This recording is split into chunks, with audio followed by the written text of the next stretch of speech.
Season 3 of Dexter follows the relationship between Dexter and Miguel Prado, the assistant district attorney of Miami, after Prado inadvertently finds Dexter murdering someone. Season 3 of Dexter seems to have a slightly lesser reputation than Seasons 1 and 2, but personally, I fucking love Season 3 of Dexter, and I would go as far as to say that it is almost as good as Seasons 1 and 2. In fact, I actually might like it equal with Season 2. That's how much I love this season. Starting off with the positives.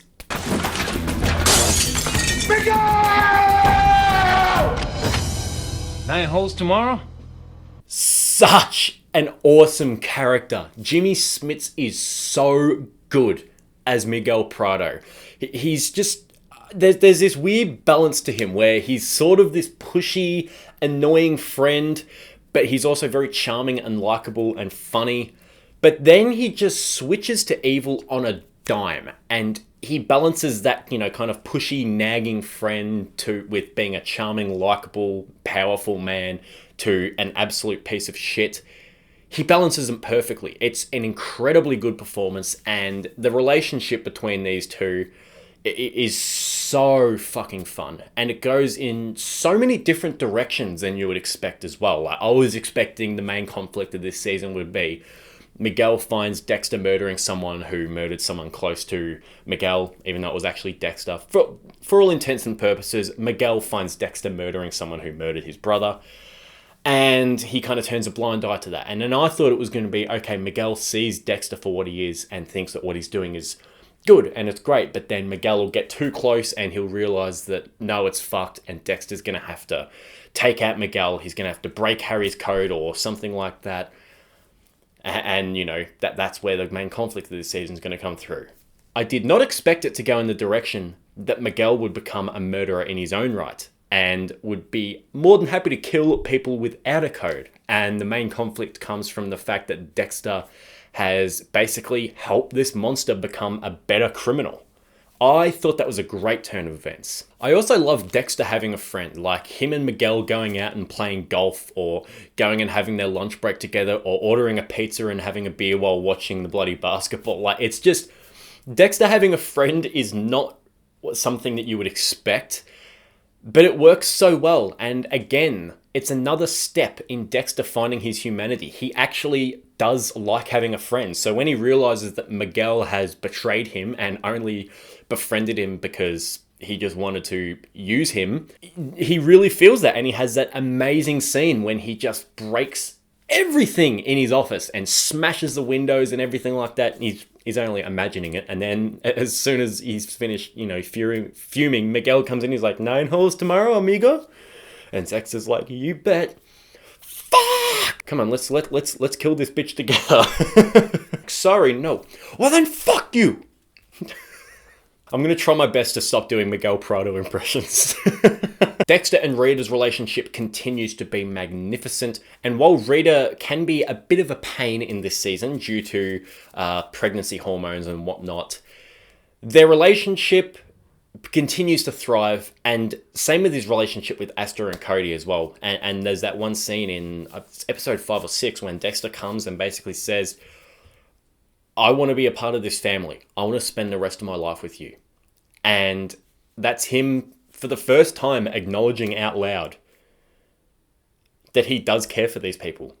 He really, really does. And he would be broken without them. But let's hope that him and Rita in later seasons are going to live happily ever after. And him and Asta and Cody are going to have a great father-son and father-daughter relationship. And they're going to make a happy family with Harrison on the way as well now. And everything's going to be wonderful. But season 3 gives you that false hope. Fucking Trinity.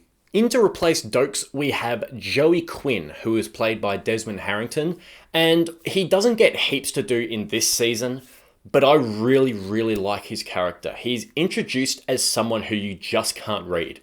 You can't tell if he's shady as fuck or just a bit of an awkward dork. And the slow reveal of his true character as the show goes on is very interesting. And I think that he is, while he's no Dokes, no one will be, But he's a great character in his own right, and I think a lot of people hate Quinn just because he isn't Dokes. I think he's a fantastic character, and I really enjoy where he goes, especially in later seasons, but it's nice to get introduced to him here. I also really love what they did with LaGuerta in Season 3. She really has a shift in character. She becomes a lot less judgmental and a lot less ruthless, at least for the time being, because her world has just been rocked by the revelation that her ex-lover and close friend, James Dokes, was the Bay Harbor Butcher.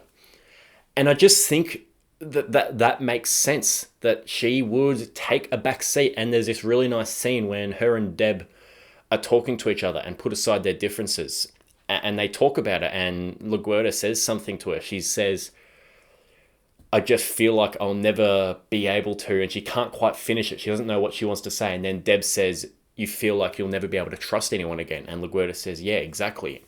It's just a really good scene compared to when they first met. And, LaGuerta hates Deb, which, I kind of liked LaGuerta from the start because of how much he hated Deb. And then I didn't like her, but now I like her again. But, she really does change. And especially after what she did last season. I didn't even mention that in my Season 2 review. The way she slept with the new lieutenant's fiancé and realised that they were having bad relationship troubles, and did that to basically get her job back and make the new lieutenant really mentally unstable.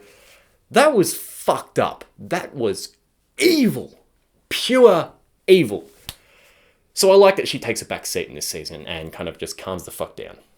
My favourite episode of this season is Go Your Own Way. It's the one with the iconic rooftop scene. You think this is funny? Not at all. I said that stain would come out. Fuck you! I am the last person that you want to fuck with, because I will fuck you back in ways that you never even imagine. Think this is funny? Not at all. They said that stain would come out. Fuck you! I am the last person you want to fuck with, because I will fuck you back in ways you never even imagined.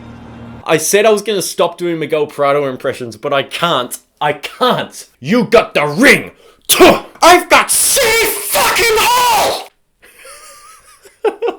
Oh, I fucking love it. I love it. I love it. I love it. It's so good. Now moving into the negatives, and Deb's whole storyline is very, very weak this season. Like it is for most of the show, to be perfectly honest. She shacks up with Anton, this really dull character who is Quinn's CI, and the only interesting thing that comes from that is learning that he's not officially Quinn's CI. Quinn's just been paying him off, behind the police force's back. But she's doing absolutely nothing aside from sleeping with him, getting pissed off at Joey Quinn, sleeping with Anton, getting really annoyed by this woman from internal affairs, who is so unbelievably annoying, actually. That's another negative. Yuki Amado, I think her name is. She is despicable. And all she really does is annoy Deb. Deb lashes back out against her, and they keep on butting heads until she says that Joey Quinn did something wrong while he was on duty. He knew about this other police officer's drug addiction, didn't tell his superiors. This policeman got someone killed, so Joey's sort of partly to blame for it. It's all very not interesting. I just found Deb, Anton, and the internal affairs chick to be a complete nothing storyline. I also really, really don't like the Skinner as the main villain of the season, like the main antagonist, I guess, aside from Miguel. Miguel's sort of different, but as the main serial killer antagonist, he is so underwhelming. He may as well just be a Freak of the Week killer. And he's the second worst serial killer behind the brain surgeon. And I just really, really did not like his character. He's so polite and perfect and proper. And it's just like, oh God, this guy can't fucking act for his life. And finally, killing Miguel in the penultimate episode of the show just seems like a bizarre choice. Like, I don't, it's not that big of a deal, but it's just, I don't know, you're kind of watching it and you feel like season 3 reaches its peak in episode 9 or 10, whichever one Go Your Own Way is. And then Miguel gets killed off, and then the last episode's almost just like one whole 50-minute epilogue, which I guess it has that one scene when Dexter gets kidnapped, but it was just a strange choice to kill off the main side character who ends up being the antagonist in the penultimate episode rather than saving it for the finale. It's just a bizarre choice, but I do like the finale overall with Dexter and Rita getting married. So overall, Dexter Season 3 is another brilliant season of TV, and that's entirely thanks to the brilliant performances of both Michael C. Hall and especially Jimmy Smits. Miguel and Dexter's relationship and eventual rivalry is one of the most captivating storylines in the entire show. And while the central villain is underwhelming and Deb yet again hasn't got that much to do aside from saying fuck 1 million times, that doesn't stop Season 3 from being one of my favourites. Season 3 is well worth watching and worth buying. Thanks very much for watching my review on Season 3 of Dexter. Let me know what you think of this season in the comments. I'll try and have my Season 4 and the rest of my reviews out pretty soon because Resurrection's coming to an end soon, unfortunately. But I'll try and get those out soon as well. But I will see you all then. Bye.